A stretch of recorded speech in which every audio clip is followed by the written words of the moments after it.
नमस्कार, आप देख रहे हैं के चैनल और मैं हूं आपके साथ सपना ठाकुर। खबरों में आगे बढ़ने से पहले एक नजर डाल लेते हैं आज की सुर्खियों पर। हेडलाइंस पावर्ड बाय के न्यूज साप्ताहिक समाचार पत्र, जो रखे आपको आगे। को स्पॉन्सर्ड बाय स्वर्ण आभा ज्वेलर्स, जो दे 100% शुद्धता की गारंटी, और ब्लूमिंग वैली, जो आपके अपनों तक पहुंचाए आपका प्यार। अध्यक्षों को पद से हटाने की प्रक्रिया पर मुख्यमंत्री ने लगाए सवालिया निशान। कहा, सुक्खू को संवैधानिक तरीके से करनी चाहिए थी कार्रवाई।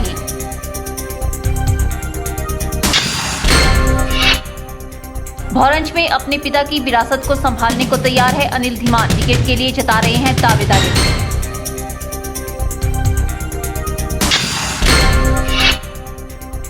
रोहांडा को मिला जिला में सबसे स्वच्छ 108 एम्बुलेंस का अवार्ड। एडीएम मंडी विवेक चंदेल ने 108 की टीम को किया सम्मानित। और बैजनाथ में इंटर स्कूल क्रिकेट प्रतियोगिता का हुआ आगाज। 16 सरकारी व निजी स्कूलों की टीमें ले रही हैं भाग। कुल्लू में मुख्यमंत्री वीरभद्र सिंह ने प्रदेश कांग्रेस कमेटी अध्यक्ष सुखविंदर सिंह सुक्खू पर तीखा प्रहार किया। मुख्यमंत्री ने सुक्खू के मंडी और शिमला जिला कांग्रेस अध्यक्ष को पद से हटाने की प्रक्रिया पर भी सवालिया निशान लगाया।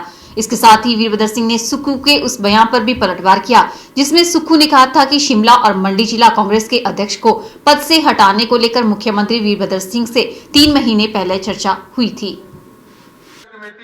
कुल्लू में 2 दिवसीय दौरे के चलते वीरवार को मुख्यमंत्री वीरभद्र सिंह ने साफ किया कि सुक्खू ने उनसे खाची और पूर्ण सिंह को पद से हटाने को लेकर कोई भी चर्चा नहीं की है। उन्होंने कहा कि कांग्रेस संवैधानिक पार्टी है, सुक्खू को संवैधानिक तरीके से ही अपनी कार्रवाई करनी चाहिए थी। वीरभद्र सिंह ने कहा कि अगर प्रदेशाध्यक्ष को किसी को भी बदलना था तो उन्हें बजाय किसी को ऊपर से थोपने के इस मामले को लेकर जिला कांग्रेस कमेटी से चर्चा भी करनी चाहिए थी। उन्होंने कहा कि सुक्खू पार्टी के जिम्मेदार पद पर बैठे हैं। उन्होंने सुक्खू के उस बयान का भी खंडन किया जिसमें उन्होंने कहा था कि इस फैसले को लेकर वे मुख्यमंत्री से पिछले 3 महीने पहले चर्चा कर चुके हैं। मंजूरी की बात तो दूर, उन्हें मुझे सूचित करना भी मुनासिब नहीं समझा। अब मैं सुक्खू जी ने मुझे क्या कहा, मैंने उनको क्या कहा, मैं इसके ऊपर चर्चा नहीं करना चाहता। मगर एक बात है, यह कांग्रेस पार्टी एक बहुत पुरानी पार्टी है, डेमोक्रेटिक पार्टी है, इसका अपना संविधान है और जो भी कार्रवाई है वो संविधान के मुताबिक होनी चाहिए। मान लिया उन्होंने 2 प्रधान बदले, मगर अगर उनको बदलना था तो संविधान कहता है कि वहाँ की जो डीसीसी है वो नए प्रधान का चयन करें, वो ऊपर से थोपे नहीं जा सकते। गौरतलब है कि पिछले दिनों कांग्रेस के प्रदेशाध्यक्ष सुखविंदर सिंह सुक्खू द्वारा मंडी जिला कांग्रेस के अध्यक्ष पूर्णचंद और शिमला जिला के केहर सिंह खाची को अध्यक्ष पद से हटा दिया गया है। दोनों जिला अध्यक्ष मुख्यमंत्री वीरभद्र सिंह के करीबी हैं।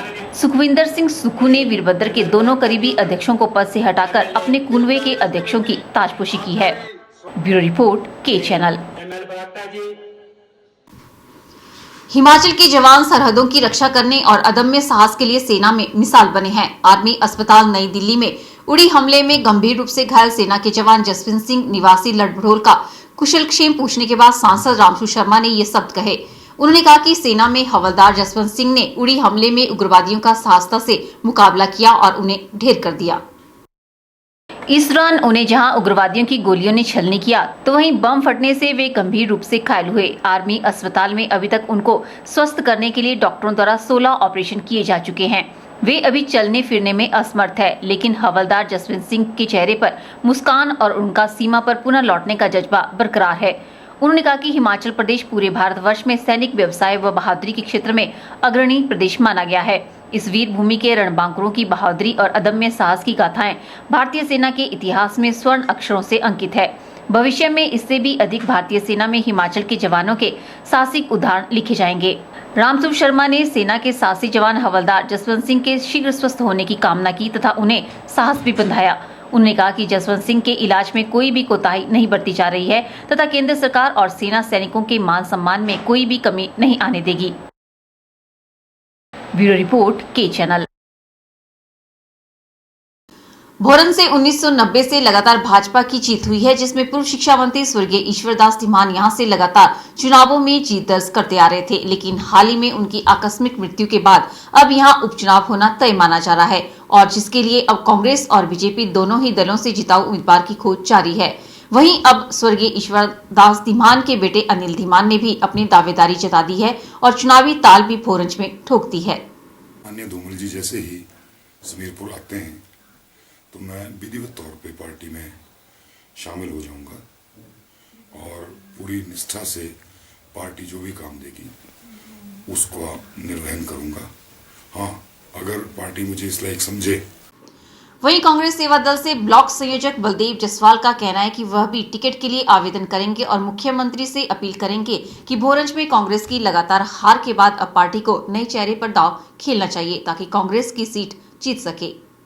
भोरंज कंस्टिट्यूंसी से टिकट की दावेदारी रखता हूं। मुझे मेरी पार्टी ने, माननीय राजा वीरभद्र सिंह जी ने और प्रदेश अध्यक्ष जी ने एक सम्मान पद दिया हुआ है तथा मैं इस वक्त हिमाचल प्रदेश में भोरंज कंस्टिट्यूंसी से कांग्रेस सेवा दल का चीफ ऑर्गेनाइजर हूं और इससे पहले भी मेरी टिकट के लिए दावेदारी रही है और मैंने 2006 में टिकट के लिए जो था वो अप्लाई किया था और मेरी दावेदारी रही थी। मेवा वासियों की तरफ से माननीय मुख्यमंत्री हिमाचल प्रदेश राजा वीरभद्र सिंह जी से और माननीय प्रदेशाध्यक्ष श्री सुखविंदर सिंह सुक्खू जी से ये गुजारिश करूंगा कि जिस व्यक्ति की छवि स्वच्छ हो तथा जिसने कभी भी पार्टी के विरुद्ध कभी बगावत ना की हो और ना ही पार्टी की छवि को खराब करने के लिए कोई भीतरघात किया हो, ऐसे व्यक्ति को भोरंज कंस्टिट्यूंसी से टिकट देने की मैं मांग करता हूं। साथ में मैं ये भी कहूंगा कि हिमाचल भोरंज विधानसभा क्षेत्र से एक नए चेहरे को टिकट दिया जाए, जिस व्यक्ति को भोरंज की भौगोलिक स्थिति व यहाँ की समस्याओं का पूरा ज्ञान हो। किसान बचाओ अभियान संयोजक देशा शर्मा 15 दिसंबर को मंडी से हिमाचल अधिकार सत्याग्रह का आगाज करेंगे। देशा शर्मा ने बताया कि महंगाई, सूखा और वन्य प्राणी आतंक की मार तथा नोटबंदी से काम धंधा ठप होने से बदहाल किसानों व मेहनतकश वर्गों को राहत के लिए ये सत्याग्रह किया जा रहा है। किसान बचाओ अभियान संयोजक देशरा शर्मा का कहना है कि बदहाल किसानों व मेहनतकश वर्गों को इलाज और स्कूली बच्चों की फीस, बिजली पानी आदि के बिल भरना भी मुश्किल है। नोटबंदी की मंदी में दाम न मिलने से खरीफ की तैयार फसलों की बर्बादी और सूखे के चलते रबी की गेहूं आदि की फसलों की बुआई भी नहीं हो पाई है। यहां तक कि ट्रांसपोर्टेशन का खर्चा तक नहीं निकल रहा। जिस तरह से महंगाई, सूखा, वन्य प्राणी आतंक की मार झेलते किसान पर नोटबंदी में काम धंधा ठप होने के चलते जिस तरह से किसानों और जो मेहनतकश वर्ग हैं उनके ऊपर बहुत सर्वाधिक इसका असर हुआ है। और एक तो काम नहीं है, काम है तो पैसा नहीं है, और ऊपर से जो किसानों की जो खरीफ की जो फसल की जो सब्जियां आदि हैं वो बड़े कम दाम पर बिक रही हैं, और जो आगे रबी की जो बुआई है, गेहूँ आदि फसल की जो बुआई प्रभावित हो रही है सूखे की मार के चलते हुए। तो इस सारे मामले को लेकर के हमने सरकार से मांग की है कि किसानों को राहत देने के लिए, जो कि बिजली के बिल नहीं भर पा रहे हैं, बच्चों की फीस नहीं भर पा रहे हैं, तो उनको बिजली, पानी, सीवरेज और जो ट्रांसपोर्टेशन है और निःशुल्क जो फीसें हैं उनकी, या साथ में जो और जो ज़रूरतें हैं वो निःशुल्क की जाएं। उन्होंने मांग की है कि इन लोगों को बिजली, पानी, सीवरेज, ट्रांसपोर्टेशन, रोगियों का इलाज और शिक्षण संस्थानों की फीस आदि मूलभूत जरूरतें निःशुल्क की जाएं। बिजली पानी आदि के कनेक्शन ना काटे जाएं, बल्कि लंबित बिल और स्कूली बच्चों की फीस माफ किए जाए। इससे कैशलेस प्रणाली भी विकसित होगी। विधायकों और मंत्रियों की वेतन भत्तों और पेंशन बढ़ोतरी वापिस लिया जाए। भारी घपलों में चल रहे हिमाचल प्रदेश के बोर्ड और निगमों की CBI जाँच करवाई जाए। लोकपाल कानून मजबूत किया जाए। उन्होंने बताया कि किसान बचाओ अभियान इन सब मांगों को लेकर 15 दिसंबर को मंडी से हिमाचल अधिकार सत्याग्रह का आगाज करेगा।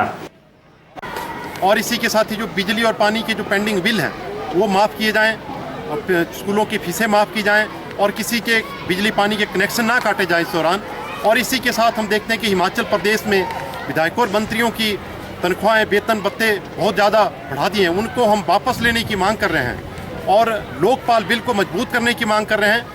और जो हिमाचल प्रदेश की राजस्व घाटे वाली जो सरकार है और तमाम जो हमारे बोर्ड और निगम है वो घाटे में चल रहे हैं और 40,000 करोड़ से ऊपर का जो कर्जा है उस पर हम श्वेत पत्र लाने की मांग कर रहे हैं।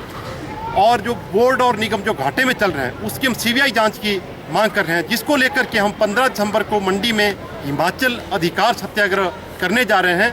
मंडी के बाद ये पूरे हिमाचल प्रदेश के तमाम जिलों में ये सत्याग्रह किए जाएंगे। इस तरह की जो स्थिति है उसमें हम आह्वान करते हैं कि तमाम जो किसान भाई हैं, बेरोजगार हैं या दूसरे जो दस्तकार हैं, गद्दी गुर्जर, तमाम जो मेहनत का वर्ग है वो इसमें भाग लें। देशराज शर्मा ने आरोप लगाया है कि भारी राजस्व घाटे में चल रही हिमाचल सरकार ने भारी घपलों से घाटे में चल रहे बोर्ड और निगमों तथा 40,000 करोड़ के कर्ज के गंभीर वित्तीय कुप्रबंधन में विधायकों और मंत्रियों के वेतन भत्तों और पेंशन बढ़ोतरी वापस लेने के बजाय अब अफसरों के वेतन भत्ते भी बढ़ा दिए। कैमरा पर्सन युगल के साथ ब्यूरो रिपोर्ट के चैनल मंडी। यहाँ रुकते हैं एक छोटे से ब्रेक के लिए, जल्द हाजिर होंगे। आप देखते रहिए के चैनल।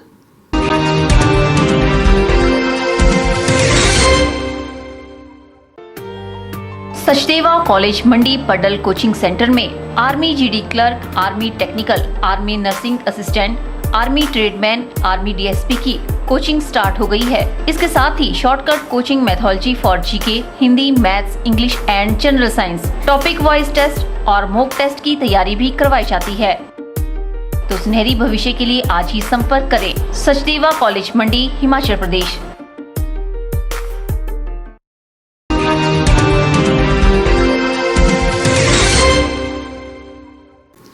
हिमाचल के राजस्व विभाग में अब 6 सर्किल पर एक कानून को बैठेगा। राज्य सरकार ने 154 नए कानून को सर्किल खोलने की अधिसूचना जारी कर दी है। राजस्व कामकाज दुरुस्त करने के लिए राज्य सरकार ने यह नया फार्मूला लागू किया है।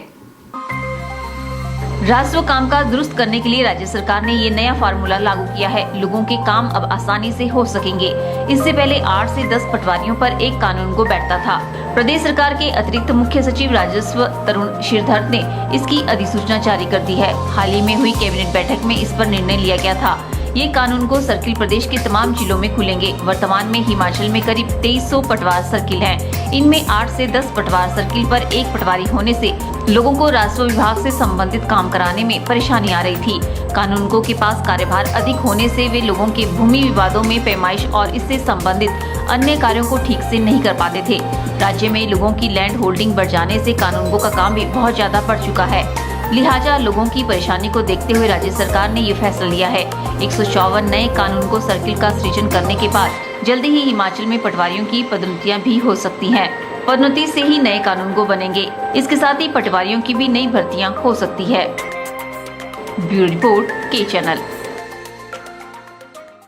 वीरवार को मंडी जिला के रोहांडा CSC की 108 एम्बुलेंस को जिला में सबसे स्वच्छ एम्बुलेंस का पुरस्कार दिया गया। ADM मंडी विवेक चंदेल ने 108 एम्बुलेंस रोहांडा की टीम को स्मृति चिन्ह भेंट कर सम्मानित किया। उन्होंने 108 एम्बुलेंस के कर्मियों को जिला में 108 एम्बुलेंस सर्विस में स्वच्छता में पहला स्थान हासिल करने के लिए बधाई दी। देश भर में 108 नेशनल एम्बुलेंस सर्विस बेहतरीन कार्य कर लोगों को आपातकाल में अपनी सेवाएं दे रही है। साथ ही स्वच्छ भारत अभियान में भी अपनी अहम भूमिका निभाने में कोई कसर नहीं छोड़ रही है। स्वच्छ भारत अभियान के अंतर्गत 108 एम्बुलेंसों में साफ सफाई और व्यवस्थाओं को चेक करने के लिए नवंबर में 108 नेशनल एम्बुलेंस सर्विस ने प्रदेश भर में जिला स्तर पर कॉम्पिटिशनों का आयोजन किया था। वीरवार को मंडी जिला के रोहांडा CHC की 108 एम्बुलेंसों को जिला में सबसे स्वच्छ एम्बुलेंस का पुरस्कार दिया गया। ADM मंडी विवेक चंदेल ने 108 एम्बुलेंस रोहांडा की टीम को स्मृति चिन्ह देकर सम्मानित किया। ADM विवेक चंदेल ने रोहांडा के 108 कर्मियों को जिला में 108 एम्बुलेंस सर्विस में स्वच्छता का पहला स्थान हासिल करने के लिए बधाई दी और उन्होंने भविष्य में भी इसी तरह की सेवाओं की उम्मीद जाहिर की। ये GVK EMRI जिसे कि पॉपुलरली 108 सर्विस के नाम से, एम्बुलेंस सर्विस के नाम से जाना जाता है, इनके द्वारा स्वच्छ भारत अभियान के अंतर्गत एक कंपटीशन अपने जो भी इनके स्टाफ मेंबर्स थे उनके लिए ऑर्गेनाइज किया गया था, जिसमें जिन्होंने सबसे साफ अपनी व्यवस्थित तरीके से अपनी एम्बुलेंस रखी थी उन्हें आज इन्होंने सम्मानित किया। जिसमें 108 एम्बुलेंस जो CHC रोहांडा में हमारी है वो सबसे स्वच्छ पाई गई, जिसमें इन्होंने कई एस्पेक्ट्स को देखा कि किस प्रकार से उसमें व्यवस्थित तरीके से इक्विपमेंट रखा है, दवाइयाँ रखी हैं और ओवरऑल जो साफ सफाई रखी है। तो इनको इन्होंने आज यहाँ पर जिला प्रशासन के माध्यम से सम्मानित करवाया। मेरी इनको शुभकामनाएं और मैं इन्हें धन्यवाद भी देना चाहूँगा कि जिला में और पूरे हिमाचल में जो इमरजेंसी सर्विसेज अपनी ये दे रहे हैं उसके लिए इनका मैं बहुत धन्यवाद करता हूँ कि उम्मीद करता हूँ आगे फ्यूचर में भी अपनी सेवाएं इसी प्रकार से ये जारी रखेंगे। इसमें 108 एम्बुलेंस और हंडा के emergency medical technician Chatar Singh, Gyanchand और पायलट कमल और होशियार सिंह को जिला भर में सबसे स्वच्छ 108 एम्बुलेंस के लिए सम्मानित किया गया। ब्यूरो रिपोर्ट के चैनल। पेंशनर वेलफेयर एसोसिएशन मंडी द्वारा मासिक बैठक का आयोजन किया गया। बैठक के दौरान विभिन्न मुद्दों पर चर्चा की गई। वहीं प्रख्यात स्त्री रोग विशेषज्ञ डॉक्टर DR बरवाल के निधन पर मौन रखकर उनके आत्मिक शांति की प्रार्थना की गई। वीरवार को जेल रोड स्थित भवन में पेंशनर वेलफेयर एसोसिएशन मंडी द्वारा मासिक बैठक का आयोजन किया गया। एसोसिएशन के प्रधान रेवती शर्मा ने बताया कि 17 दिसंबर को शिमला में पेंशनर वेलफेयर एसोसिएशन का स्थापना दिवस मनाया जाएगा, जिसको लेकर बैठक में रणनीति बनाई गई। उन्होंने बताया कि शिमला में 15 दिसंबर को होने वाली JCC बैठक को लेकर भी रणनीति बनाई गई। वहीं इस दौरान प्रख्यात स्त्री रोग विशेषज्ञ डॉक्टर DR बरवाल के निधन पर मौन रखकर उनकी आत्मिक शांति की प्रार्थना की गई। हमारी इस वर्ष जो हमारा पेंशनरों का स्थापना दिवस है वो शिमला में पीटरहॉफ में 17 दिसंबर को मनाया जाएगा। उसके बारे में भी चर्चा हुई तथा इसके साथ ही साथ हमारी JCC की जो बैठक है वो इस महीने की 15 तारीख को शिमला में बुलाई गई है, इसके बारे में भी चर्चा हुई। इससे पहले एक बड़ा दुखद समाचार हमारे बीच में हमारे जो एक वरिष्ठ डॉक्टर्स थे और वो बड़े भारी विशेषज्ञ थे इसके गायनी के, उनका 2 दिन पहले निधन हो गया। वो हमारे एसोसिएशन के वो लाइफ मेंबर थे और उनकी आत्म शांति के लिए एवं परिवार को सांत्वना देने के लिए हमने अपनी एसोसिएशन में 2 मिनट का मौन भी रखा और प्रस्ताव पास किया गया कि उन शोक संतप्त परिवार को जो है इस क्षतिपूर्ति के लिए परमात्मा जो है वो समर्थता दे। प्रधान ने बताया कि बैठक में लंबित पड़ी मांगों को लेकर निर्णय लिया गया कि सरकार के समक्ष इन मांगों को रखा जाएगा और इन्हें पूरा करने की अपील की जाएगी।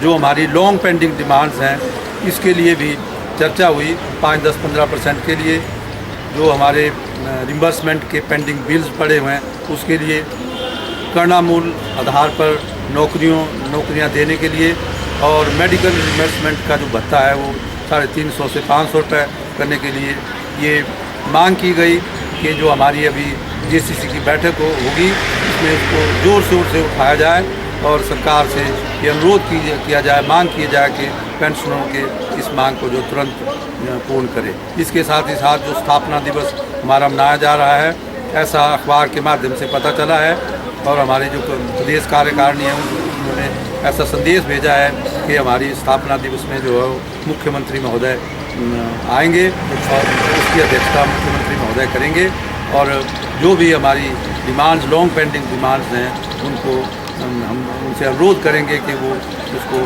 पूर्ण करने की कृपा करें। बैठक में पेंशनर वेलफेयर एसोसिएशन के पदाधिकारियों व कार्यकारिणी सदस्यों ने भाग लिया।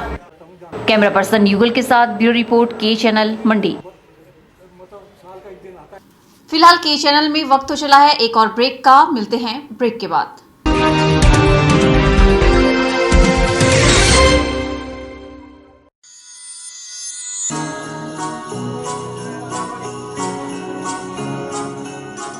बृंदा ज्वेलर्स सोने व चांदी में एक विश्वसनीय स्थान। यहाँ आपको मिलेंगे 23 कैरेट व हॉलमार्क के शुद्ध गहने। बृंदा ज्वेलर्स में आप सोने व चांदी के उच्च गुणवत्ता के आभूषण एक से बढ़कर एक डिजाइन में खरीद सकते हैं, वो भी उचित रेंज में। हमारे यहाँ ग्राहकों का विशेष ख्याल रखा जाता है। बृंदा ज्वेलर्स शोरूम में आपको मिलेंगे फैंसी सेट, कानों के झुमके, बालियां, अंगूठियां, नग, चूड़ियां इत्यादि, वो भी अलग ही अंदाज में। हमारे यहाँ लैब से टेस्टेड ग्रहों से जुड़ी राशि के नग भी उपलब्ध है। बृंदा ज्वेलर्स में आपको विवाह, शादी व त्योहारों पर भी विशेष छूट दी जाती है, तो देर मत कीजिए, आज ही पहुँचे बृंदा ज्वेलर्स, सोने व चांदी में एक विश्वसनीय स्थान। संपर्क 2/11 लाल भवन बिल्डिंग, सिरी बाजार मंडी, हिमाचल प्रदेश।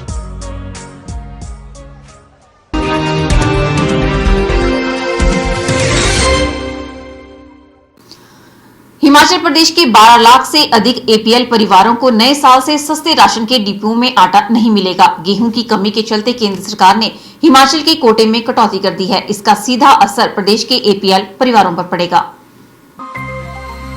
उन्हें सस्ते आटे के कोटे से 3 महीने के लिए वंचित होना पड़ेगा। हालांकि बीपीएल परिवारों को पहले की तरह गेहूं मिलता रहेगा।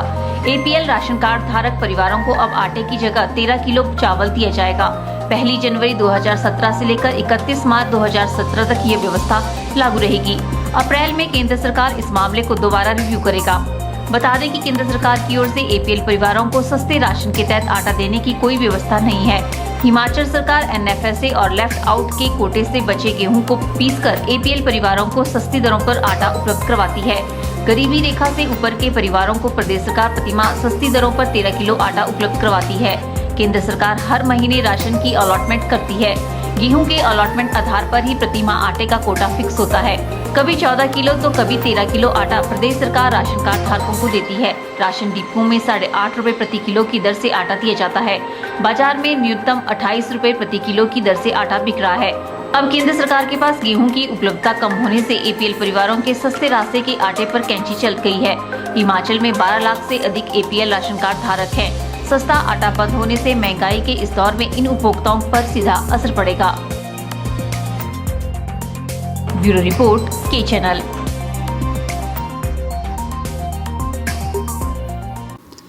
डाइट मंडी में वीरवार को 5 दिवसीय कार्यशाला का शुभारंभ किया गया, जिसमें विभिन्न स्कूलों के शारीरिक शिक्षक भाग ले रहे हैं। कार्यशाला में स्टेट से आए रिसोर्स पर्सन प्रतिभागियों को योगा से संबंधित प्रशिक्षण दे रहे हैं।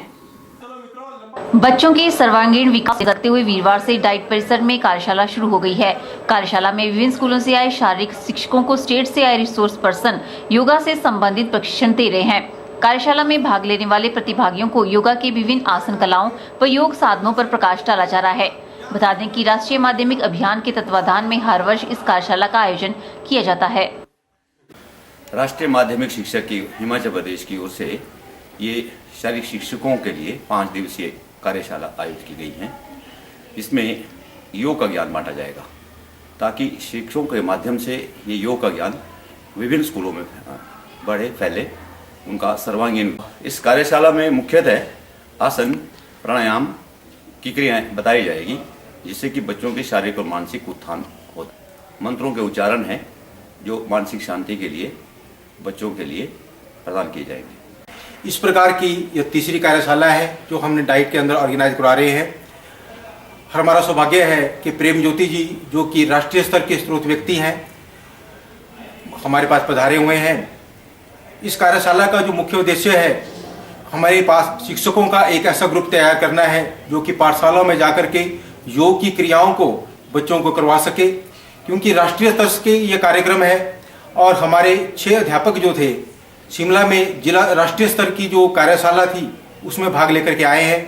वे लोग भी योग के कार्य और योग को गांव-गांव तक फैलाएंगे, राष्ट्रीय स्कूलों पे ले जाएंगे और बच्चों तक जो है हमारे यह कार्यक्रम पहुंचाना, यही इस कार्यशाला का मुख्य उद्देश्य है। 8 दिसंबर से शुरू हुई ये कार्यशाला 12 दिसंबर को संपन्न होगी। कैमरा पर्सन युगल के साथ ब्यूरो रिपोर्ट, के चैनल, मंडी। वक्त हो चला है एक और ब्रेक का। ब्रेक के बाद भी खबरों का सिलसिला यूं ही जारी रहेगा। आप बने रहिए हमारे साथ।